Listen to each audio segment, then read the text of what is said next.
Welcome back to the channel. In today's Celtic FC news, on the eve of Three Kings Day here in Spain, we talk about the fact that Celtic are in line of a £50 million jackpot, a share of £50 million. We talk about that.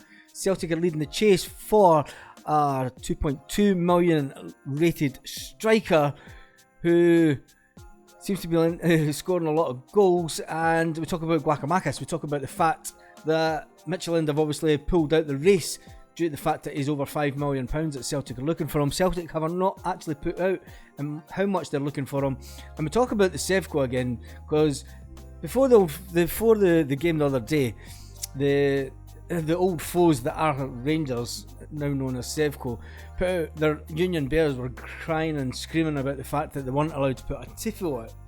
Now it then came to light, obviously, that the police did a search of Ibrox and potentially dangerous items were found stashed inside Ibrox before the game.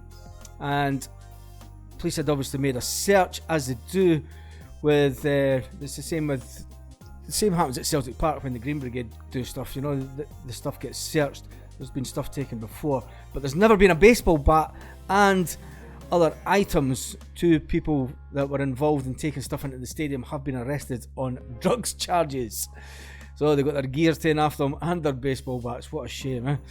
Anyway, right, moving on to the Celtic FC news this morning, and we'll also look at the comment section as well at the end of the video. So Celtic transfer business.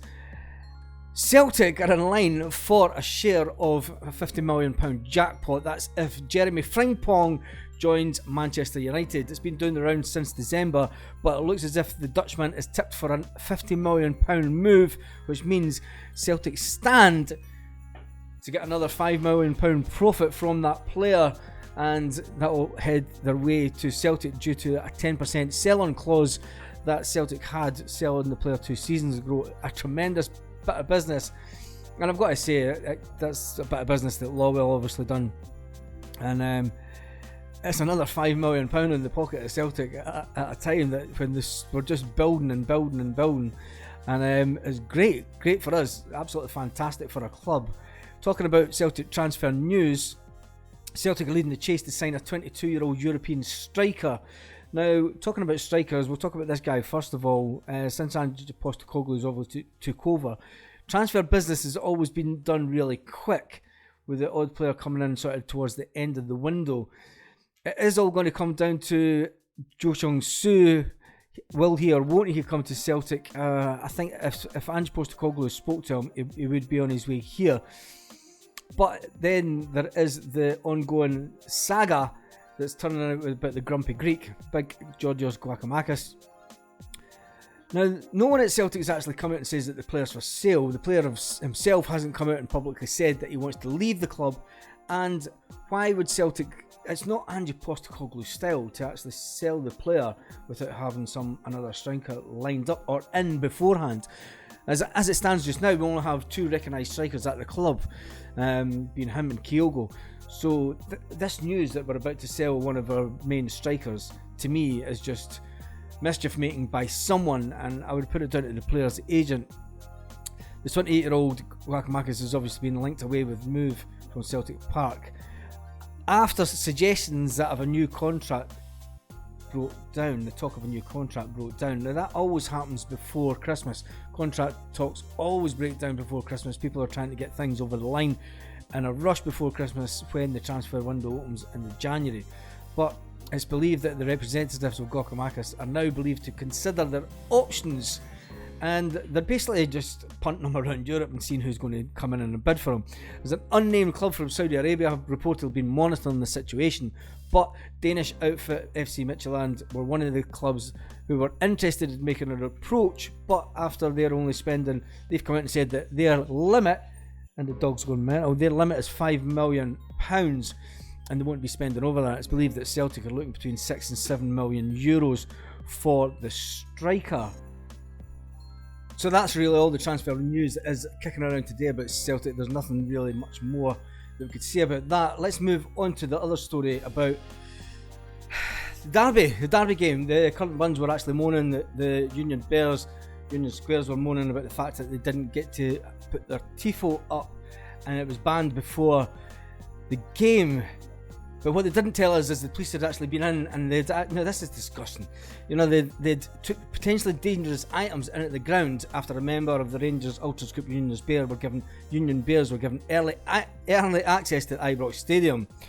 And baseball bat and a number of other items. 2 members of the public have been arrested on drugs charges. So they've got their gear taken off them, they've got their baseball bats. Do you know, it's not the 1980s, lads. They're just a bunch of kids. You know what I mean? It's like, I've seen a lot of stuff back in the casuals days that would wipe the floor with use. Anyway, that's enough of that. Well, let's jump over to the comments section. And they're just an embarrassment. They're an embarrassment to Scottish football and an embarrassment to themselves. Anyway, moving on to the comment section. Joseph Docherty says Celtic should refuse to take tickets for any Derby games. Been stating that, and we're going to wait till a Celtic fan is killed before they move on this. Wake up, Celtic fans. Want a sectarian bile, and we don't want sectarian bile inside our ground. You know, I know guys that went to Celtic Rangers games for over 30 years, and over the last 10 to 15 years, it's probably been one of the safest games that you could go to in Scottish football, purely for the fact that we used to get dropped. The buses used to go down the industrial estate. You would then walk up, and all along the side of the ground, you had the car park. That was the space between us. You couldn't get near each other as fans, you know, and it was one of the safest games to go to. The bile inside the ground, you could put up with that, but as a spectator's event, now it's not safe. It's just not a safe ground to go to for our fans. The next comment is from Mark Yule. He says that goalkeepers are in goal for a reason. They're not good with the ball at their feet. Almost every keeper is the same. Remembered the howler Seagrass made.